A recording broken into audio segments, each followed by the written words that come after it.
JBNN keep you informed. I'm Michelle Jones. Before we get into the news, please remember to like, subscribe, leave a comment, and share the news with someone today. Now onto the news. Driver killed by falling boulder in the Bogwalk Gorge. The Bogwalk police in St. Catherine are investigating the tragic death of a motorist who was hit by a falling boulder on Friday.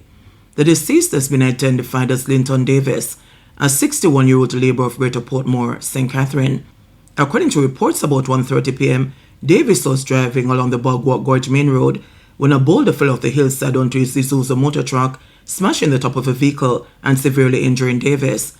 He was taken to the Spanish Town Hospital, where he succumbed to his injuries.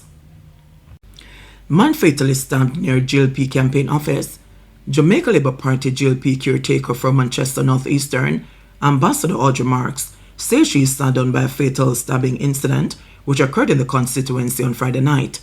The deceased has been identified as Andrew Hendricks. He was reportedly stabbed to death during a dispute he had with another man in the Sedgeburg area of Cristiano, in the vicinity of the Jamaica Labour Party's constituency campaign office. I am saddened by the incident and express condolences to the family of Mr. Hendricks. The police are investigating, Mark said. As a society, we have to continue to work on finding ways to get our brothers and sisters to resolve conflict in more peaceful ways. I can confirm that contrary to social media reports, the incident did not occur at a Jamaica Labour Party meeting. I also urge persons who are so minded to resist any urge to politicize the incident. Reports are that this unfortunate outcome, where life was lost, is a result of an ongoing personal dispute, she further added. A police report said about 8:50 p.m., Hendricks was at a political meeting among a group of people when he reportedly got into an altercation with a man and allegedly attacked the man with a knife. Police said the man disarmed Hendricks and used the knife to inflict stab wounds on Hendricks. A senior police source said Hendricks inflicted a stab wound on the man before being stabbed multiple times by the man. Hendricks was taken to the nearby Percy Junior Hospital, where he was pronounced dead on arrival. The Manchester police are now searching for the man who allegedly disarmed Hendricks and stabbed him. Police are appealing to the man to turn himself in.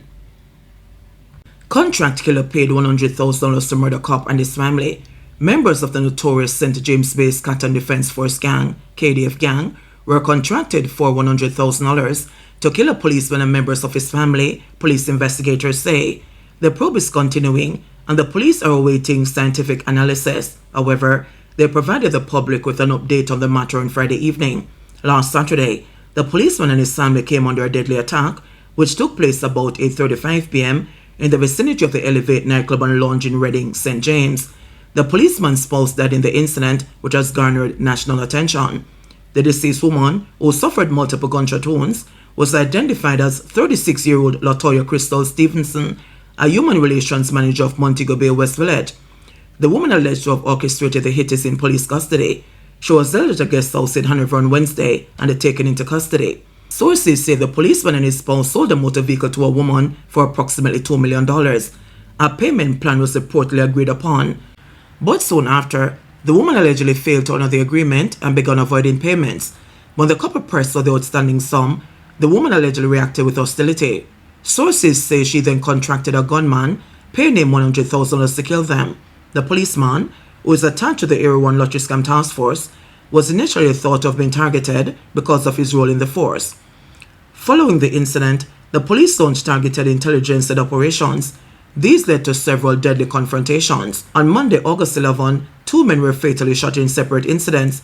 They are Andre Reed, otherwise called Zol or Lucozol, of Bull Bay, St. Andrew, and Lindell George Gray, otherwise called Francois Sassafras, of Mafuta, St. James.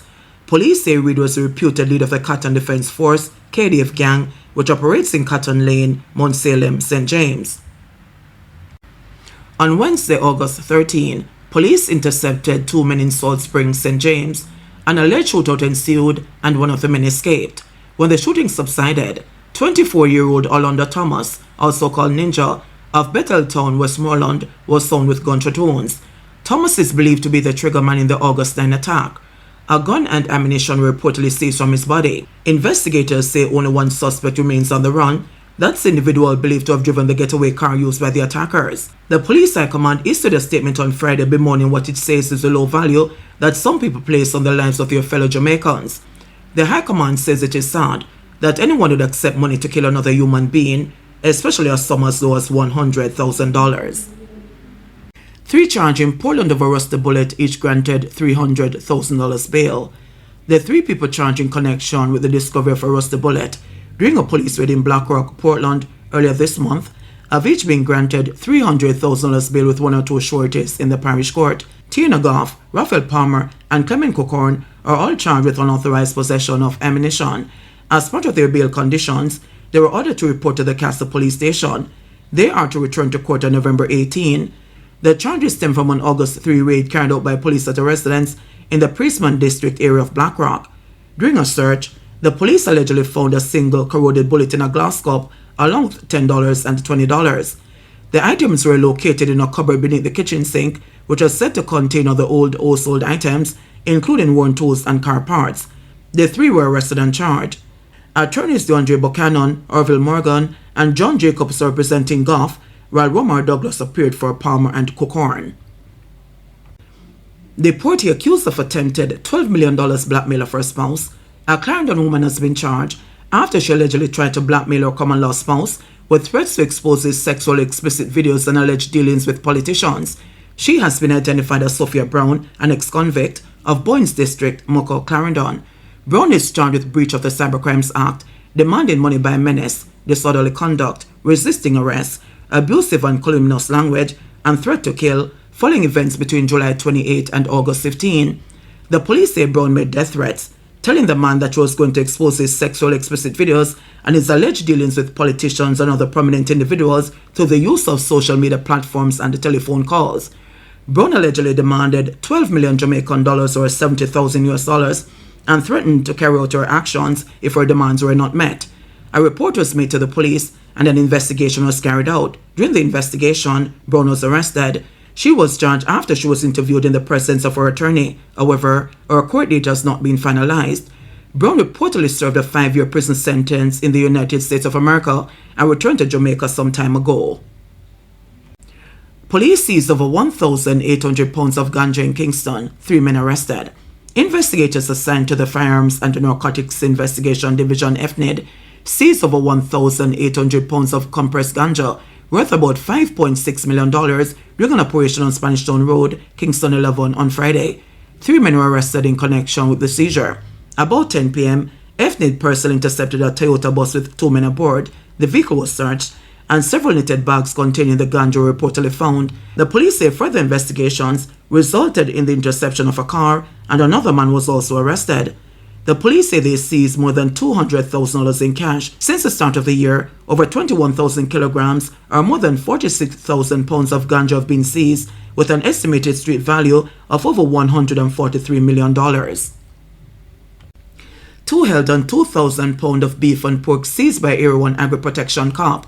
2 men were arrested in Lilliput, St. James on Friday by the newly formed Area 1 Police Division's Agricultural Protection Branch, APB, after they were found with 2,000 pounds of unstamped beef and pork, which is believed to have been stolen in Trelawney.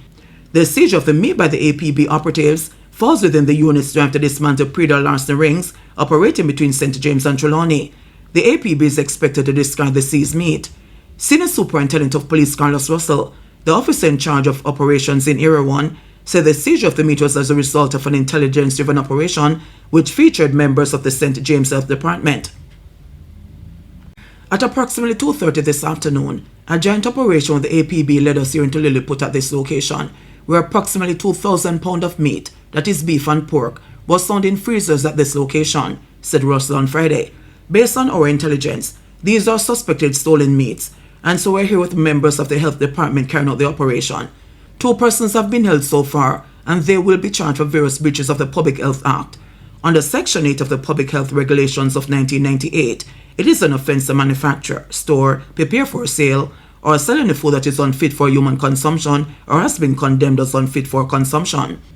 The men held during the operation are also likely to be charged under the Predatory Larceny Prevention Act. The Senate had previously approved amendments to the Act on June 27 in order to combat the theft of agricultural produce, livestock, and fish. JBNN will keep you informed. Please remember to subscribe, like, share, leave us a comment, and click the notification bell to receive our daily news items.